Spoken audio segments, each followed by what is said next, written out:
Oi, besties! Meu nome é Yasmin e hoje nós vamos falar sobre livros de suspense.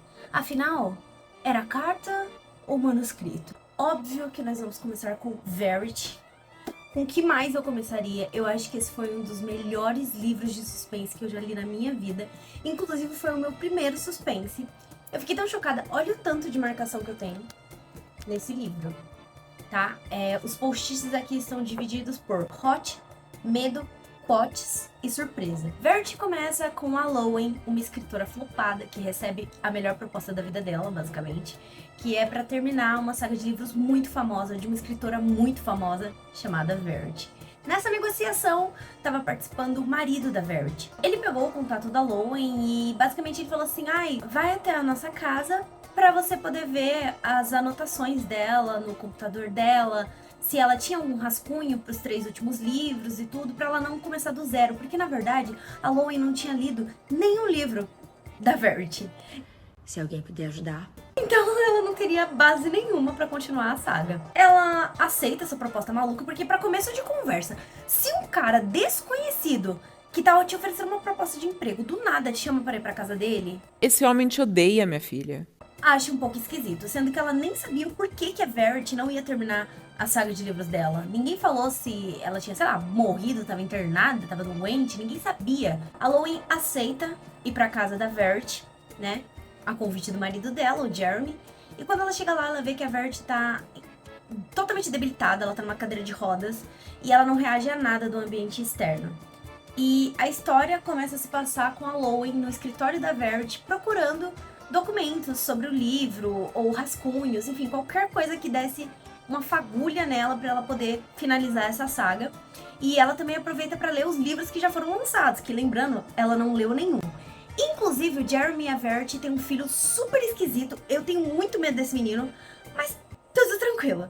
E no meio dessa procura da Lowen pelo rascunho dos últimos livros da Verity, ela acha um manuscrito da Verity, que conta a vida dela, basicamente. Ela fala que ela vai é uma bibliografia dela e ela vai contar o pior lado dela, porque ela fala que as bibliografias geralmente são todas enfeitadas e não sei o que, só fala bem da pessoa e se fala as coisas ruins sempre justificam, né, o que aquela pessoa fez. E ela fala: eu vou mostrar o meu pior lado e vou falar toda a verdade. E ela começa a ler esse manuscrito e você vê cada barbaridade nesse livro. Então assim, estejam preparados, tá? Tem muitos gatilhos.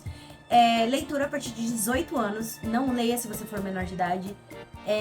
Bom, tem temas muito pesados. Vamos pro próximo livro, que é Mentirosos. Esse livro, eu tenho um certo apego emocional. Olha só quantos post-its eu coloquei nele. As minhas marcações nesse livro foram quotes, esquisito e esquisito, só que amarelo, porque tinha acabado os meus post-its azuis. Esse livro não me deixou com medo, mas me deixou muito suspeita. E a única parte ruim é que eu descobri o plot muito cedo. Então eu não fiquei chocada com o plot dele, não. Mas ele é muito bom. O livro se passa na visão da Cadence. Ela tem uns primos e eles se juntam lá na ilha e tudo. E o grupinho de primos dela se nomeiam como os mentirosos. Todo ano ela vai pra lá, até que em um ano ela sofre um acidente.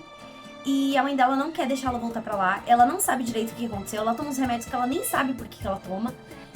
É tudo muito confuso. No começo, o livro vai te dar um pouco de sono, porque é muito confuso as coisas, mas depois você entende que o começo só é confuso porque a Cadence tá confusa. Ela tá lembrando as coisas junto com a gente, porque ela sofreu um acidente. Então, enfim, ela não sabe o que tá acontecendo também e a gente descobre junto com ela. É muito bom. O plot achei um pouco previsível, que nem eu falei pra vocês, mas vale a pena. Próximo livro, O Paciente. É minha leitura mais recente, tá? O Paciente é maravilhoso, é do Jasper DeWitt. Inclusive eu nem falei o nome dos outros, né? O primeiro é da Colleen Hoover e o segundo é da E. Lockhart. As minhas marcações foram suspeito e quotes. Você pode ver que eu fiz muitas marcações nele também. Eu achei um livro maravilhoso. O meu único ponto sobre ele é o final, porque eu esperava outra conclusão. Não que seja ruim, mas eu esperava outra coisa, sabe? Tipo, uma coisa mais impactante e pra mim foi bem, tá bom. Meio que não justifica as coisas que aconteceram. O que me deixou mais chocada é que esse livro é baseado em fatos reais. Logo no começo ele tem um disclaimer falando que a história foi retirada de um site de médicos de 2012. Na verdade ele saiu do ar em 2012. E tinha esse relato desse médico que não quis se identificar. Toda a história é contada com o sobrenome dos personagens, e eu acredito que os sobrenomes sejam fictícios também. Depois ele passa a dar nomes, mas acredito que todos eles sejam fictícios, porque o cara não queria se expor. A história se passa na visão do Parker, que é um psicólogo que ele quer trabalhar próximo de casa pra ele poder passar mais tempo com a mulher dele, a Jocelyn. Ele acabou de se formar, sabe? Mas ele se formou numa faculdade muito boa. Ele fez eu não lembro como chama, não sei se é internato. Enfim, ele já meio que trabalhou, sabe? É tipo um estágio de médicos, enfim. E o currículo dele é muito bom. O hospital psiquiátrico perto da casa dele não é muito bom, não é bem financiado pelo governo, mas ele decidiu trabalhar lá mais pela facilidade de estar próximo de casa e poder passar mais tempo com a mulher. Quando ele chega lá, pra entrevista ainda, ele tinha que subir até o último andar pra falar com a diretora médica desse hospital. Só que quando ele pega o elevador para no segundo andar e do nada ele vê um cara amarrado numa maca com 3 enfermeiras em volta dele e ele falando: "Não, eu juro que eu não fiz nada, que não sei o que, eu só entrei lá porque não sei o que, não sei o que lá." Bom, não é relevante o que ele fala, mas ele tava gritando várias coisas sem sentido. O Parker achou super esquisito, mas a parte mais esquisita é que esse cara que tava na maca, ele tava com o uniforme do hospital, ou seja, ele era um funcionário. O que tá acontecendo nesse hospital? Bom, o Parker, ele é contratado muito facilmente, tipo assim, ele fez a entrevista, tá bom, pode vir. Aí ele começa a trabalhar lá e ele descobre que tem um paciente que ninguém quer tratar ele. E ele fala que todo hospital tem um paciente que todo mundo larga, ninguém quer saber dele. E no caso desse hospital é o Joe, esse paciente. Ninguém quer tratar ele, ninguém quer ir ver ele. E ele acaba descobrindo que o povo não quer ver ele porque todo mundo que tem contato com esse menino enlouquece. Faz coisas muito piores que eu acredito que eu não posso falar aqui no YouTube, mas as pessoas deixam de viver de uma forma ou de outra, propositalmente ou não. Coisas estranhas acontecem quando as pessoas entram no quarto desse menino. E aí, é óbvio que o Parker ficou obcecado pelo caso desse menino e ele começa a ir atrás, ele quer porque quer tratar esse menino. E indo nessa base ainda de psiquiatra, quero tratar, a gente vem com Paciente Silenciosa. Esse livro não fui eu que li, então pode ver que não tem nenhum post-it. Foi meu noivo, mas ele me contou tudo. Então eu sei tudo o que acontece. Eu quero ler também, só pra poder marcar as coisas. Mas esse livro é muito bom, muito bom. Foi por conta desse livro que meu noivo leu que eu tive coragem de ler um livro de suspense, porque eu achava que eu não gostava. Eu falei, não, eu só gosto de romance. E aí eu comprei Verity e cá estou eu, né? Bom, Paciente Silenciosa conta basicamente... A história começa contando sobre uma mulher, que é uma pintora famosa, e ela é achada numa cena de crime, basicamente, dentro da casa dela. O marido dela foi morto com um tiro e ela tava com a arma do crime, aparentemente, alguma coisa assim. Só sei que claramente foi ela que matou ele, né, segundo as evidências. Só que o problema é, desde que isso aconteceu, ela nunca mais falou nada com ninguém, nem pra se defender no tribunal, ela falou. Ela nunca mais abriu a boca pra falar nada. E então a sentença dela, ela foi considerada culpada, né? Ela não falou nada.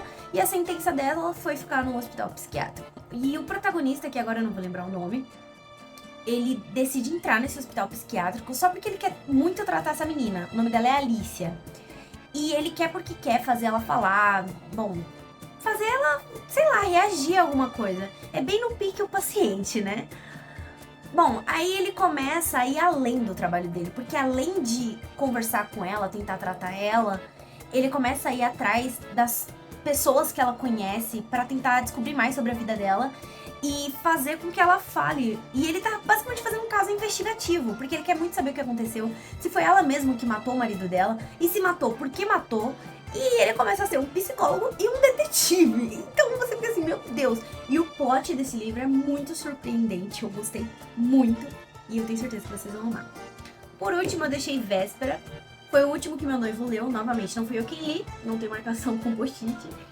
Mas ele também é muito bom. Eu também quero ler depois. Eu sempre espero eu esquecer a história do livro que meu noivo me contou pra eu ler e reagir como se fosse a primeira vez que eu estivesse lendo. Mas é muito chocante também esse livro, muito esquisito. Começa com uma mulher que ela tá muito brava com o filho dela, tá arrumando ele pra ir pra escola, e ela tá brava e ela não gosta do marido dela e tal. E aí ela tá no meio do caminho pra escola e ela do nada joga a criança pra fora do carro. E você fica tipo assim, mulher, o que você tá fazendo? Ela joga a criança pra fora. Ah, eu não falei o nome do livro, né? É Véspera, da Carla Madeira. Ela joga a criança pra fora do carro e sai andando. Aí do nada ela se toca que ela jogou uma criança no meio da rua. E ela volta, a criança com a mochilinha e tudo, né? E ela volta, e ela não volta pelo filho dela. Ela volta porque ela acha que o marido dela, que se chama Abel, vai ficar muito bravo com ela. E que ela não podia ter feito isso. Que, nossa senhora, o que o Abel vai fazer com ela quando descobrir que ela deixou o filho dela no meio da rua? O nome do filho dela é Augustinho, inclusive. Aí ela volta e o menino não tá lá. E ela começa a entrar em desespero, né? Ela, meu Deus, o que eu fiz? O que eu fiz? Ela não sabe se ela sai do carro e pede ajuda, porque aí vão querer saber o que aconteceu. Se ela chamar a polícia, vão querer saber o que aconteceu. Aí ela, como que ela vai explicar que ela deixou a criança no meio da rua simplesmente porque ela tava brava? Isso não é justificativa. Aí a história muda o ponto de vista pra mãe do Abel, que é o marido dela. E começa a contar a história dela, é a Custódia e o Antunes, que é o pai do Abel. E, enfim, você começa a descobrir o passado do Abel, ele tem um irmão chamado Caim, inclusive. E esse livro todo é literalmente a véspera de algo muito pior. Mas acontecem coisas bizarras, você não sabe o que esperar, e esse livro é muito bom. Bom, por esse vídeo é isso, eu espero que vocês tenham gostado. Me sigam em todas as minhas redes sociais, eu tô sempre ativa no TikTok e no Instagram, sempre trazendo recomendações pra vocês. E eu vou ficar mais presente aqui no YouTube também. E é isso, me aguardem.